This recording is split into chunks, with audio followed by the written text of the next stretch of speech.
We are with All Fired Up, all the way from Oz, an 80s all-star musical, like mixtape musical. You are all stars. I'm not taking that away from you.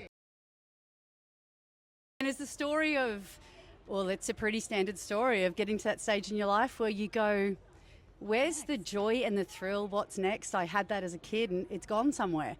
So our main character, our hero Tammy, hears a song from the 80s and ends up back in her teenage bedroom in 1987. And through the power of the 80s and some advice from DJ Neon, she rediscovers what's amazing about this life. And, well, we can't give you all the spoilers, but you can probably guess with how we're dressed that we might be involved a little bit later in a very specific capacity. So what is such an 80s name as well? Yes. I love that. All fired up, yeah. Well, we just want to get everyone all fired up. It's something to get excited about. We really feel that there is a point in women's lives and everyone's lives where you just stop. And this musical really encompasses everything about getting back out there and finding what your passion and joy is. And that's what it's all about, really.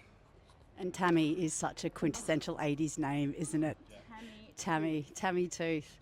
Oh, yeah, good alliteration as well. Isn't it just?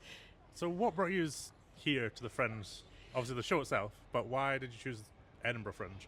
Well, interestingly, we have toured Australia. We've done 50 shows across Australia. We went to the Adelaide Fringe Festival, which was fantastic. But when we were in WA, Western Australia last year, we were in a small-ish town called Albany, and one of the girls there said, are you guys going to go to the Edinburgh Fringe Festival? And we didn't even think that was a possibility. And these absolute legend women who were our community dancers in that location, so they had joined us on stage. I'd reached out to them a few weeks earlier to find some community dancers to join us. And we had this amazing bunch of women show up, and the pretty standard experience is when they join us on stage, they get to the end and they're like, I've forgotten what this was like. And that's the point of the show. We forget these things that we don't think are important, but they are, like joy. Yeah. And so at the end of that, the ladies were like, well, we're going to get you to Edinburgh. And they actually had a first fundraiser for us, which got us moving. Yeah, and here we are. And we pinch ourselves. It's absolutely incredible to be here. Absolutely. Yeah, well, that's what life is about. We can choose to live the dream, right? So, in performing doesn't necessarily mean this show, just any performances. What's your most standout memory? Doesn't need to be always a positive one, but what's the one that like either funny or a bit out there? What's your big standout memory? Performances or Edinburgh Fringe so far? Either or both. Oh, well. For me, a memory that always stands out is when you've had an amazing show, the energy is just pumping through you, the crowd is so responsive, and that final curtain call or the bow, everyone is cheering, they're standing on their feet. If that's a moment that I could bottle up and experience over and over again, I would, because that's one of my favourite memories. That's why I love performing. Nice. I probably my first performance with the show, and I'm not a performer. I'm a sports person. I'm not a dancer, any of these things. And I made a mistake because, human. And I was so caught up in it. And our lead guitarist just said, nobody died. The show went on. Who cares? And I think that's such an important, let it go. Don't sweat the small stuff. Yeah. And live in the moment and enjoy it. And we all make errors. And then we just keep going and we have a laugh and go, whoops. No worries.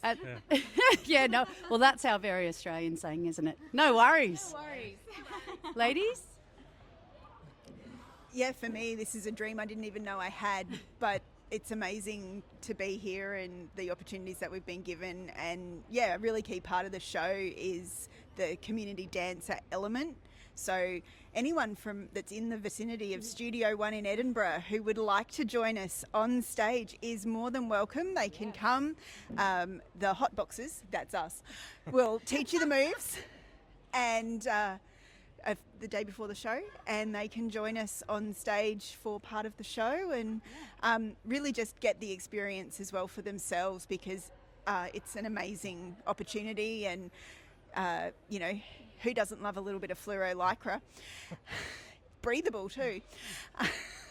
So that's a really key element for how the show was developed, was to give any woman the opportunity to have that moment on stage, feel that joy, feel that energy, and feel safe to put themselves out there and just be big. Yeah, absolutely. How many? There's That's too great. few opportunities in life as you get older to just do this. So that for me is the best bit. Yeah, I think I have to agree. I think one of my greatest memories with the show when I thought I would never ever be able to get up and perform, that I would go to the classes, but no way was I getting on stage. But the first show that we did in our hometown of Cairns, and just seeing all my friends and family out in the audience just on their feet dancing, and yeah, it was just amazing feeling, and it's given me so much confidence, and just, 80s was my era, and it takes me right back to, what happens in the show is very much reminds me of, how I was and what I was doing at the time. And the live band is just amazing. Like, we talk about Tammy, but there's also a live band performing. And, I'm actually, my son is playing guitar for the Edinburgh part of it. So He's 19 and he is an incredible guitarist. yeah, so the fact that I can share this experience with my son, that's going to really be amazing. just something I'll always remember, and I think he'll remember as well when he gets over the embarrassment of seeing me all dressed up in my lycra. Are you all from Cairns? Yes. Yes. Yeah, Yeah, all beautiful. from Cairns, yeah. Tropics. Yeah. So not We are No. loving winter. Yeah. Yeah, I was there 2 years ago, last year. Yeah, loved it. Yeah. So everyone that went, or I interview, we asked them to leave a note for the next person. So the last person we interviewed earlier said, what was the first thing you used ChatGPT or AI for? So what was the first question you asked?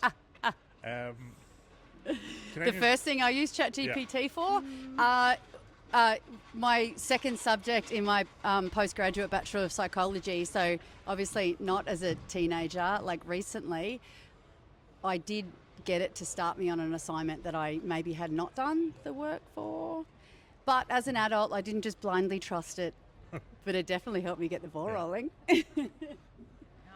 The last thing I used ChatGPT for was writing a text message to somebody that I needed to be very diplomatic with. And mine was writing an email to the head of department at my son's school, and I read what I'd written and thought, no, that just doesn't sound good at all. So ChatGPT helped me, and it sounded a lot better. Mine's really boring by comparison. I use it in my work a lot. So the first time I used it was to put together a recruitment schedule. Yeah, they're all great answers. So yes, it's good for business too. So do you collectively or individually have a message or question you want to give the next person that we're going to interview? About being here? It could be anything. It could be little motto you have. Words to live by. Words Yeah, to live by. Wisdom, question. I think Be in the is moment. what inspires you, Yeah, I like just that. what lights you up, Yeah. what What fires you up, what brings you joy, Yeah. and what makes you smile. Because when you find They're all the that, same question, aren't do they? it over and over and over and over. Because then you'll just be happy. Thank you. Thank Can't wait you. for